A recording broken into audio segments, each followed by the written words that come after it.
ღირებულებითი განათლების კლუბების მიზანი სკოლებში, მნიშვნელობა და ახალგაზრდების ჩართულობა სოციალურ პროექტებში. სწორედ ამ თემაზე სასაუბროდ შემოგვერთდნენ ვარკეთილში მდებარე წმინდა ნიკოლოზის სახელობის ტაძრის მღვდელმსახური მღვდელი გიორგი ფოცხიშვილი და თბილისის 92 საჯარო სკოლის მოსწავლეები ლიკა კვირკველია და გიგი ტაბატაძე. მოგესალმებით, მამა. დაგულოცეთ მამაო, ბავშვებო, დილომშვიდობისა. ძალიან დიდი მადლობა ჩვენთან მოგზანებისთვის. მადლობა მოწვევისთვის. მამა, პირველ რიგში თქვენ შეგეკითხებით, აი პროექტის მნიშვნელობაზე რომ გითხრათ რამდენიმე სიტყვა, როგორ დაარსდა ღირებულებითი განათლების კლუბი, როგორ გაჩნდა იდეა სკოლაში, აი ამასთან დაკავშირებით რომ მოგვიყვეთ.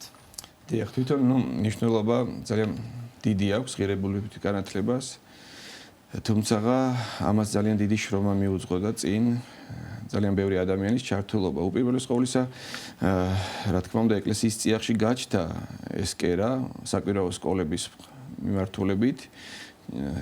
დღეს უმეტეს ტაძრებში საკვირაო სკოლები არის, სადაც მოძღვარი ესაუბრება მრევლს, ახალგაზრდებს, ზოგად ღირებულებებზე. ამან ჩვენ მოგცა საკმაოდ კარგი გამოცდილება. მადლობა უფალს, რომ მე შესაძლებლობა მოგვეცა, რომ ამ გამოცდილებამ, სახელმწიფოს ჩართულობამ, მასწავლებლის სახლის ჩართულობამ, საპატრიარქოსა და სახელმწიფოს კომუნიკაციამ შესაძლებლობა მოგცა, რომ სკოლებში შევსულიყავი და ის ჩვენი გამოცდილება უფრო ფართოდ გაგვეზიარებინა ბავშვებისთვის. ძალიან მნიშვნელოვანია ალბათ ის, რომ განათლების სამინისტროს დახმარებით სასულიერო პირებმა გაიარეს გადამზადების კურსები. დიახ.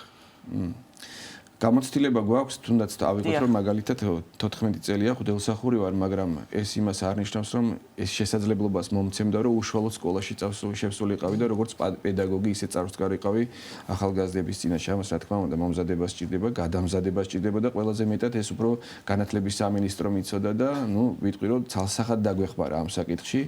ჩვენი გამოცდილება როგორც სასულიერო პირებისა და მათი უდიდესი გამოცდილება საუკუნეების განმავლობაში რეალურადაც დაგროვებულია, რაც ცოდნაც ზოგადად განათლებას აქვს, გაგვიზიარეს და დაახლოებით 1 წლის განმავლობაში სხვადასხვა ადამიანები მოდიოდნენ, ვასწავლიდნენ, ლექციებს გვიტარებდნენ და შესაძლებლობას გვაძლევდნენ, რომ აი რეალობაში აღვექვა, რასთან გვექნებოდა შეხება და რა მიდგომები უნდა გამოგვეყებინა ბავშვებთან მიმართებაში. რაც ძალსახად დაგვეხმარა. სკოლის ინტერესი როგორი იყო და აი ბავშვებთან მუშაობა, რამდენად საინტერესო, ალბათ ძალიან საინტერესო, ხო? ძალსახად საინტერესოა, დღესაც ემოციის გარეშე ვერ ვიტყვი, ჩემთვის ბედნიერებაა. სკოლაში შესვლა, მე თვითონ 4 შვილის მამა ვარ და აი, როდესაც გადამზადების პროცესს გავდიოდით, ახალს ვიგებდით ყველა შეხვედრაზე პედაგოგებთან რაღაცა ახალს ვიგებდი და რომ მივდიოდი პირველი ტესტირება მქონდა სახლში ჩემს ბავშვებთან და ეს რომ უყურებდი რომ შედეგს მაძლევდა ძალიან მიხარდა მიუხედავად იმისა რომ ფიქრობდი რომ არა უშავს ცუდი მამა არა ვარ გამოცდილება მაქვს როგორც მოძღვარი შესაბამისად ბავშვებთან ურთიერთობაში ეს იყო საოცარი და ბავშვების დამოკიდებულებაც იყო ძალიან კარგი აი ძალიან დიდი გამოხმაურება ქონდა ჯერ ის ფაქტი რომ გაიგეს რომ მოძღვარი უნდა მოსულიყო სკოლაში ძალიან ისეთი დიდი სიხარულით მიიღეს და ჩვენ შესაძლებლობა გვაქვს მაგალითად კლუბში 25 ბავშვი უნდა იყოს და ამის მეტი იქ აქტივობები რომ სწორედ ჩავატაროთ ყველა ბავშვთან რო გქონდეს უკავშირი ეს მნიშვნელოვანია მაგრამ პირველივე ესე იგი დაძახებაზე დაახლოებით 100 ბავშვის 100 ბავშვმა გამოთქვა სურვილი. შესაბამისად შევეცადეთ რომ ორი კლუბი ჩამოგვეყალებებინა და 92 სკოლაში ორი კლუბია და ჩართულობა დიდი იყო და ამას ხელს უწყობდა რა თქმა უნდა ადმინისტრაცია, თვითონ დირექცია მაქსიმალურად შეგვიწყო ხელი და თქვენ იცით რომ შეიძლება იცოდეთ რომ კლუბის არსებობას სჭირდება დამხმარე პედაგოგი. სკოლის გამოგვიყეს დამხმარე პედაგოგი, რომელიც არაჩვეულებრივი ადამიანია და გვეხმარება იმ ყოველდღიურ შეხვედრების პროცესში. როგორ იგეგმება აქტივობები და ზოგადად პროცესი როგორ მიმდინარეობს, რა თქმა უნდა, ამასთან დაკავშირებითაც კითხავთ, მანამდე ბავშვებს მინდა ჩვენს ძვირფას სკოლის მოსწავლეებს, ლიკას და გიგის, კითხავ რა მოგწონთ ყველაზე მეტად ამ პროექტში, რამ დაგაინტერესათ და აი როგორი არის, როგორ მიმდინარეობს ეს გაკვეთილები, მეცადინეობები თუ ლექციები, რომ მოგვიყვეთ. როგორი არის ეს პროცესი? ლიკა. დიახ. თავიდანვე დიდი ინტერესი გამიჩნდა ამ პროექტის მიმართ. ღირებულებები არის ის თვისებები თუ ფასეულობები, რომლებიც პიროვნებად გვაქცევს. ძალიან დიდი სურვილი მქონდა თავიდანვე ამ პროექტში მონაწილეობის მიღებისას და ჩვენი სკოლიდანაც ბევრი მსურველი იყო, როგორც ასევე ჩვენი კლასიდან და იყო შეზღუდული რაოდენობა, მაგრამ ფიქრობდი რომ თუ იყო ეს უფლისნება, მე მოხდებოდი ამ პროექტში და მართლაც მერგო პატივი და გავხდი ამ ღირებულებების კლუბის წევრი. ძალიან საინტერესო დისკუსიები გვაქვს, საუბრობთ, განვიხილავთ საინტერესო თემებს. ასევე მოყავს მაგალითები როგორც ისტორიიდან, ლიტერატურიდან, ისევ ყოფა ცხოვრებიდან. გვაქვს სიტუაციური ამოცანები. ძალიან საინტერესოა. ამ ღირებულებით სწავლება მომცა საოცარი გამოცდილება, ცოდნა, ასევე გახდა ჩემთვის გზამკვლევი, თუ როგორ შექმნა საკუთარი თავის საუკეთესო ვერსია. რამდენი ხანია რაც ამ კლუბში ხართ? 1 წელია ერთი წელი. ეს კურსი გავიარეთ 1 წლის. გიგი, რას გვეტყვი ამ კლუბთან დაკავშირებით? რატომ არის ის მნიშვნელოვანი შენთვის? როდესაც გავიგე რომ ჩემს სკოლაში იწყებოდა მსგავსი პროექტი და ერქვა ღირებულებითი განათლება, ჩემში დიდი ინტერესი გამოიწვია სიტყვა ღირებულებითმა და სწორედ ეს იყო ერთ-ერთი ყველაზე დიდი მიზეზი, რის გამოც მე ინტერესი გამიჩნდა ამ საგნის მიმართ და წარმოუდგენად არ მქონდა რის შესახებ შეიძლება ყოფილიყო აქ გაკვეთილები, მაგრამ როდესაც გავიგე რომ გაკვეთილებს ჩაგვიტარებდა მამაო, ამან უფრო დიდი ინტერესი გამოიწვია ჩემში და სწორედ ამიტომაც გადავწყვიტე ჩაწერა ღირებულებით გაკვეთილების კლუბში. ჩემი იქ მოხვედრა იყო ძალიან დიდი გამართლება და ამის ძალიან დიდი მადლობელი ვარ და ძალიან დიდ ცოდნას ვიღებთ იქ და ძალიან სასიამოვნო სიტუაციაა თვითონ კლუბში, იმიტომ რომ თვითონ მამა გიორგი ისეთ გარემოს ქმნის იქ კლუბში, რომ მისვლა ყოველთვის მიგვიხარია და მოსაბეზრებელი სიტუაცია არასდროს არ არის და მე მსგავსი შემთხვევა არ მახსენდება. იქ არის ძალიან პატივისცემა, ერთმანეთის პატივს სცემთ. ერთმანეთის აზრს ვითვალისწინებთ და ყველას შეგვიძლია რომ ჩვენი აზრი გამოვხატოთ თამამად და იქ მამა გიორგი ქმნის ისეთ სიტუაციას, რომ მსგავსი რამ არ ხდება და ძალიან კარგია და ძალიან მიხარია ხოლმე, როდესაც კლუბში მივდივარ და მიხარია რომ ამ ყველაფრის ნაწილი ვარ. აი გიგი, ძალიან საინტერესო რამ თქვა, რომ მოძღვრის ფაქტორი იყო ძალიან მნიშვნელოვანი, როდესაც გაიგეს, რომ მათ ექნებოდა სასულიერო პირთან ურთიერთობა, ამან განაპირობა უფრო მეტი ჩართულობა. აი რაღაცნაირად გული დავწყდა, რომ საჯარო სკოლებში არის ჯერჯერობით მხოლოდ ეს ღირებულებითი განათლების კლუბები და არ არის კერძო სკოლებში და ვთქვათ ჯერჯერობით ესე არის, მაგრამ ალბათ მოიცავს ხომ ყველა სკოლას ეტაპობრივად. აი როგორი აქტივობები მამა გიორგი რომ გვითხრათ და ეს პროცესი როგორ მიმდინარეობს თქვათ როგორ ხდება თემების შერჩევა რაზე უნდა ისაუბროთ ცხადია რომ მხოლოდ ანუ რელიგიას ეს არ არის თქვათ რელიგიური განათლების კლუბი ეს არის სხვადასხვა თემას მოიცავს ხო ზოგადად ღირებულებები რაც არის ნუ უნდა აღვნიშნოთ რომ კლუბის წევრობა უპირველეს ყოვლისა შეუულია ნებისმიერ ადამიანს სკოლის მოსწავლეს ნუ ფაქტორი ის არის რომ მე-9 მე-9 კლასელი უნდა იყოს ამ ეტაპზე ნუ რა კი რაოდენობა ძალიან ბევრია და მსურველი შესაბამისად ჯერ წვდომა ესა გვაქვს თუმცა არის მიმართულება მუშაობა იმისკენ რომ უფრო მეტად გაფართოვდეს და უფრო მეტი კლასები მოვიცვა და უფრო მეტი ბავშვი უშუალოდ რაც შეეხება კლუბის წევრობას შეუძლია ნებისმიერ ადამიანს ნებისმიერ აღსარებლობის იმიტომ რომ ჩვენ აქ ვსაუბრობთ არა მხოლოდ მართლმადიდებლურ ეკლესიაზე ან ქრისტიანობაზე ზოგად ღირებულებებზე ვლაპარაკობთ რაც ყველა ადამიანისთვის მნიშვნელოვანია ხო რაც შეეხება თვითონ პროგრამას ეს არის უკვე შემუშავებული საპატრიარქოსთან და მასწავლებლის სახთან ესე იგი ერთობლივი შრომით მუშაობით და ჩვენ ამით ვსარგებლობთ ანუ ყოველი შეხვედრა კლუბური ჩვენ გვაქვს თემა ვიცით რაზე უნდა ვისაუბროთ და ეს არ არის მარტო მონოლოგის დისკუსიის ფორმატით გაქვთ ხო? იმიტომ რომ ჩვენ ვცდილობთ ხდელსახურები რომ ნუ გავაცნოთ თემის არსი თუ თქვათ პირობითად ერთგულებაზე ვსაუბრობთ ან მეგობრობაზე ვსაუბრობთ ან პატრიოტიზმზე ვსაუბრობთ ზოგადად რას ნიშნავს ეს ეტიმოლოგიურად უნდა გავუმარტოთ და მე უკვე ვცდილობთ რომ უშუალოდ ბავშვები იყვნენ ჩართულები ამ პროცესში და ჩვენ გვაინტერესებს უკავშირი და მნიშვნელოვანი ის არის რომ გიგი მაგნიშნა ახლა რომ არ გვიჭირს რაღაცა საკუთარი აზრის გამო, იმიტომ რომ შენ შემთხვევაში ეს არის ხომ რომ შეიძლება ადამიანს საოცარი აზრი ქონდეს, სწორედ ქონდეს, ჩამოყალიბებული, მაგრამ მოერიდოს, გამხმოვანოს. ამიტომ ჩვენ გვაქვს ესეთი დევიზი გვაქვს რომ ნებისმიერი აზრი მნიშვნელოვანია, როგორიც არ უნდა იყოს. შეიძლება თუნდაც იმ კონკრეტულ შემთხვევაში არ იყოს სწორი, მაგრამ კამათის შემთხვევაში ან სხვა საპირისპირო აზრის შემთხვევაში შეიძლება მივიდეთ ჭეშმარიტებასთან და ეს ჩვენთვის ძალიან მნიშვნელოვანია. დიახ. ბავშვებო, თუ არის ხოლმე შემთხვევა რომ მომავალ თემას, მომდევნო ლექციის თემას თქვენ სთავაზობთ მოძღვარს თუ ხდება ასეთი რამ? დიახ, ყოფილა მსგავსი შემთხვევები, უფრო მეტად ბავშვებს ჰქონდათ კითხვები და ბავშვები მამა გიორგი მოგცა საშუალება რომ თუ გსურთ თავად აირჩიეთ თემა, რომელიც გაინტერესებთ და აუცილებლად უკავშირი მისგან მოდიეთ. მამა გიორგი, თუ ესე იგი გულისხმობს დავალების მიცემას ეს ფორმატი? როგორც წესი დავალება არა. არ არის, ხო? დავალება არა, ეს ძალიან კარგია, მე მგონი, უფრო სახალისო. რო წარმოვიდგინოთ გარემო, რომ სიტუაცია როგორია, კლუბური შეხვედრები ყოველთვის სტარდება ჩვენ შემთხვევაში 100-ას გაკვეთილების მერე. პირობითად ბავშვებს თუ თავდებათ გაკვეთილი პირველ საათზე, ჩვენ შეხვედრა გვაქვს 2-ზე და მეორე კლუბს 3-ზე.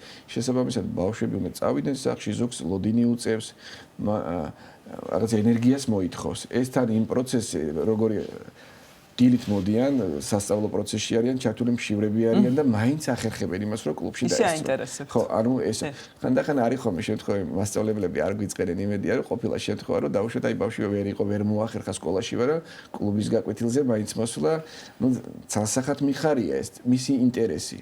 მისი ინტერესი რომ კლუბის გაკვეთილი მისთვის ან შეხვედრა მნიშვნელოვანია. თან ეს არის არაფორმალური, ხო? ვეუბნები ბავშვებს როგორც გინდათ ისე დაჭიქით ახლა რა თქმა უნდა, აი რაღაც არა გვაქვს რომ მანდამაინცაც საკლასო პროცესი მოითხოვს, რომ ცალსახად გაიმართე ან ნებისმიერ ადამიანს შეუძლია საკუთარი აზრი გამოთქვას და რაღაცა იყოს თავისუფალი. ეს გვაძლევს ამის შესაძლებლობას. ეხლა პლუს ამას რომ სახში დავალებები მივცეთ, ისედაც დატვირთულები არიან ბავშვები. ძალიან ზედმეტი იქნება. ხო, ჩვენ შემთხვევაში მე ვფიქრობ დამეთანხმებიან ბავშვები, რომ ის რასაც იმ 1 საათის განმავლობაში მოვიცავთ, საკმარისია. რაღაცა მცირედი ჩვენი იდეა ეხლა ის რა არის, რომ მარცვალი მაინც დარჩეს ადამიანში. რომ ჩვენ იმის იმედი გვაქვს, რომ ეს მარცვალი გაიზრდება. აი მცირედი მაინც და ეს არის ყველაზე დიდი მონაპოვარი ჩვენთვის. მამა დავით, ვიცით რომ ასევე გაქვთ სკოლის გარეთ დაგეგმილი გარკვეული აქტივობები, მათ შორის ექსკურსიები, გასვლითი ღონისძიებები და ამაზეც მინდა რომ მკითხოთ. თუ არ ვცდები თბილისის ტურთან დაკავშირებით იყო ბოლო ღონისძიება იყო თბილისის ტური და გვაქვს კადრებიც ამასთან დაკავშირებით. კი, ჩვენ გვქონდა ამის შესაძლებლობა, 2 კლუბი გვაქვს და უბრალოდ ძალიან დიდია მოთხოვნა და ვიყავით გაიცანი შენი ქალაქი, საოცარი დაგეგმილი ტურია, რომელიცავლაბრიდან იწყება და ძველ თბილისში მთავრდება, საოცარი ადამიანები არიან, გიდია გამოყოფილი, არის ტრანსპორტი გამოყოფილი და ეს რა თქმა უნდა აღინიშნოს, რომ უსასყიდლოდ ხდება ბავშვებისათვის. მე პირადად რო ვიყავი ამ ტურში და რა თქმა უნდა მონაწილე ვიყავი დამხმარე პედაგოგთან ერთად, ბავშვებთან ერთად, რეალურად საპატრიარქო უზრუნველყოფს ხო ამას დიახ. რა თქმა უნდა საპატრიარქო უზრუნველყოფს, სრულად უსასყიდლოდ. ჩემთვის ძალიან ბევრი რამე იყო ახალი. თუნდაც აი 1000 ჯერ შეიძლება ვიყო თბილისში ხო? ჩავლილი ერთი და იგივე ქუჩაზე, მაგრამ ნებისმიერი ადამიანისთვის შეიძლება ასე იყოს. ამიტომ ვფიქრობ, რომ ბავშვებისთვისაც მნიშვნელოვანი და არა მარტო გაიცანი შენი ქალაქი. მაგალითად, ჩვენ მქონდა ერთხელ ვიყავით საჯარო ბიბლიოთეკაში, რომელშიც საოცარი ღონისძიება მიდიოდა, სპექტაკლი იყო ქეთევან დედოფლის შესახებ, დამეთანხმებიან ბავშვები ემოციის გარეშე ვერ უყურებ. ასევე არა მარტო გასვლითი ტური, არამედ ჩვენთან სკოლაშიც მოდიან და არა მარტო ჩვენთან, ზოგადად ყველა საჯარო სკოლა სადაც კლუბური გაკვეთილები ტარდება, სპექტაკლებია, რომელიც ძალიან მნიშვნელოვანია, რომ იცნობდნენ ჩვენი ბავშვები მაგალითად იმ გამოჩენილ ქვეყნის შვილებს, რომელთაც ძალიან დიდი კვალი დატოვეს ჩვენი ქვეყნის ისტორიაში და ასეთი იყო მაგალითად ბოლო სპექტაკლი რაც იყო ჩვენთან, ზოგადად 2 ჩავატარეთ, ასე მოვასწარით, გრიგოლ ფერაძე იყო და იუნკერები იყო. ეს საოცარი იყო. გამორიცხულია, რომ ემოციის გარეშე გეყურებინა და აი უდიდესი ესე იგი თანაგრძნობა გამოიწვია ბავშვებში იუნკერების ისტორიამ. იმიტომ რომ გაგონილი ქონდათ, მაგრამ ასე ვიზუალურად აღსახმელად, დიახ, სხვა იყო, აი ცრემლების გარეშე არ იყო ეს ხო და ამისთვის რა თქმა უნდა უდიდესი მადლობა საპატრიარქოს და საზოგადოებასთან ურთიერთობის სამსახურს. დიახ, განათლების სამინისტროსთან ერთად. მამა გიორგი, აი ბავშვების თავისუფლებებით მოვისმინოთ აი ამ ღონისძიებებთან დაკავშირებით, რომელიც უკვე ლექციის მიღმა არის განხორციელებული. გიგი. დიახ. თვითონ აი იუნკერების სპექტაკლი იმდენად ემოციური იყო ჩემთვის და იმდენად საინტერესო, რომ მართლა აი ცრემლების გარეშე ამას ვერ უყურებდი, იმიტომ რომ სტუდენტი ბიჭები თამაშობდნენ ამ ყველაფერსაც და ძალიან კარგად გამოსდიოდათ და ძალიან ამაღლებელი იყო ჩემთვისაც ბოლო მომენტებიდან. ჩვენებური იყო, ხიარული სპექტაკლი იყო და მოსაბეზრებელი არ იყო და თვითონ გარითაც, გაკვეთილის გარითაც და მიღმა ძალიან კარგი ღონისძიებები და გასვლები გვაქვს ხოლმე მაგალითად თბილისში რო გქონდა გასვლა, მაშინაც ძალიან კარგი იყო და დავათვალიერეთ თბილისი, ძველი თბილისს გავეცანით, ხიდები და ბევრი ისეთ ადგილას გავიარეთ, სადაც მე ნამყოფი არ ვიყავი და უფრო მეტად შევიგრძენი ეს ჩემს თანატოლ და ჩემს კლუბის წევრებთან ერთად და მამა გიორგისთან ერთად და ძალიან მადლობელი ვარ ამისთვის მეც და ძალიან მომეწონა იქ გასვლას და კლუბის მიღმაც ძალიან კარგი ამბები ხდება ხოლმე, როგორც ისევ კლუბში, ასევე კლუბის მიღმაც. ლიკა, რას დაამატებ? დიახ.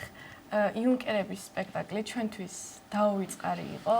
ისე მოხდა, რომ ისეთი ბავშვებიც დაესწრნენ ამ სპექტაკლს, რომლებიც კლუბის წევრები არ იყვნენ, თუმცა დართესნება და ისინიც ცრემლებს ვერ იკავებდნენ. დაუვიწყარი პროფესიონალიზმი გვაჩვენეს. ასევე გვქონდა ერთი საინტერესო პროექტი, თემა გვქონდა 9 აპრილის ტრაგედიასთან დაკავშირებით, თუ როგორ მოყვებოდა ამ ამბავს დაუშვათ რომელიმე უსულო საგანი და ეს იყო ჩემთვის დამამახსოვრებელი და ძალიან საინტერესო. ბავშვებო, სულ არ მიკითხავს, რომელ კლასში ხართ? მერვე და მეცხრე კლასი. მერვე და მეცხრე და ზოგადად რომელი კლასის მოსწავლეები არიან მამო გიორგი ზოგადად ჩართული? მე მე-9 კლასის მოსწავლეები არიან ჩართულები ამ ეტაპზე, თუმცა ვცდილობდა არის მიმართული მუშაობა იქით, რომ უფრო მეტი მე-7-ც და მე-10 კლასიც იყოს ჩართული, მაგრამ ამ ეტაპზე ჩვენი შესაძლებლობა მეც ვერ ვწდება, თუმცა შევეცდებით, რომ უფრო მეტი იყოს. სამომავლო გეგმებთან დაკავშირებით ხომ არ გსურთ რაიმე გითხრათ და შეგვიძლია დავასრულოთ. დიახ, სამომავლო გეგმები ჩვენთვის ახლა მომავალი ის არის აქცენტს ვაკეთებთ ზოგადად ბავშვებთან რო გვაქვს ურთიერთობა და კომუნიკაცია, ეს უკვე ხვალინდელი დღისთვის არის გაკეთებული და ჩვენი ბავშვები რომ ბუნებრივია ხა სკოლა ზოგადად უნდა აღინიშნოს ესეც რომ ღირებულებებზე ისედაც ესაუბრებიან პედაგოგები ნებისმიერი საგანი რომელიც არ უნდა იყოს ტექნიკური იქნება თუ არ აქვს ნიშნულობა პედაგოგი ისედაც საუბრობს სახში ისედაც აკეთებენ რა თქმა უნდა ღირებულებებზე სასურველი ასე იყოს მაგრამ იდეალურ შემთხვევაში დიახ ამ შემთხვევაში ხა ჩვენი ჩართულებაც რო არის და სასულიერო პირებთან აქ შეხდება პირველ წყაროსთან თუნდაც შეკითხვები გაუჩნდებათ ადამიანებს ხო ჩვენსგან რო ეს არის ის სამომავლო გეგმა და მომავლის იმედი ჩვენ ამაზე ვაკეთებთ აქცენტს ეს ის თაობა რომ რეალურად რომელიც შეიძლება შემდგომში უკვე ამ სტუდიაში კლუბის წევრებიდან შეიძლება რომელიმე სასულიერო პირი იყოს რომელიც შეიძლება თუ არ მიწყენ თქვენს ადგილას იყოს ეს ის თაობა, რომელმაც რეალურად ჩვენ უნდა ჩაგვანაცვლოს და როდესაც ჩვენ სკოლას აქვს ამ სახელმწიფოს აქვს ასეთი დაკვეთა სკოლის მიმართ, რა სიტყვის, რომ აღზარდოს კარგი მოქალაქე და მე ვფიქრობ, რომ ჩვენ საპატრიარქოს რა თქმა უნდა, ერთ-ერთი წვლილი, ანუ რგოლი ვთქვათ, ასე ვიტყვი, არ ვიტყვი გადაჭარბებულად, ჩვენ შეგვაქვს, რომ ის ღირსეული ქვეყნის შილები აღიზარდნენ, რომელიც ხვალ ჩვენს ქვეყანას გამოადგენენ და ჩვენს ეკლესიას. დიახ. ესე იგი, ის ღონისძიებების აქტივობები, რაც თქვენ ჩამოთვალეთ, რაზეც ბავშვებმა ისაუბრეს, მართლა ძალიან დიდი წყალობა და ფუფუნებაა, რომ უსასყიდლოდ ხორციელდება. ამისთვის მადლობა ეკუთვნის საქართველოს ეკლესიას, საპატრიარქოს და ჩვენ სახელმწიფოს, იმიტომ რომ ერთობლივი პროექტია, შეიძლება ითქვას, განსაკუთრებული მადლობა საქართველოს საპატრიარქოს საზოგადოებასთან ურთიერთობის სამსახურს, რომელიც კურირებს ამ პროექტს დღიდან შექმნისა ჩვენს პატრიარქ ილია მეორეს, რომლის სიცოცხლეშიც დაიწყო და მისი კურთხევით სწორედ ამ პროექტის განხორციელება და გრძელდება უკვე პატრიარქ შიო მესამის კურთხევით და მას დიდი მადლობა ჩვენთან მობრძანებისთვის და საინტერესო საუბრისთვის გისურვებთ წარმატებებს. ძალიან დიდი მადლობა. მეთქე დაგეცეთ. ვარკეთილში მდებარე წმინდა ნიკოლოზის სახელობის ტაძრის მღვდელმსახური მღვდელი გიორგი ფოცხიშვილი და თბილისის 92 საჯარო სკოლის მოსწავლეები ლიკა კვირკველია და გიგი ტაბატაძე იყვნენ ჩვენი სტუდიის სტუმრები.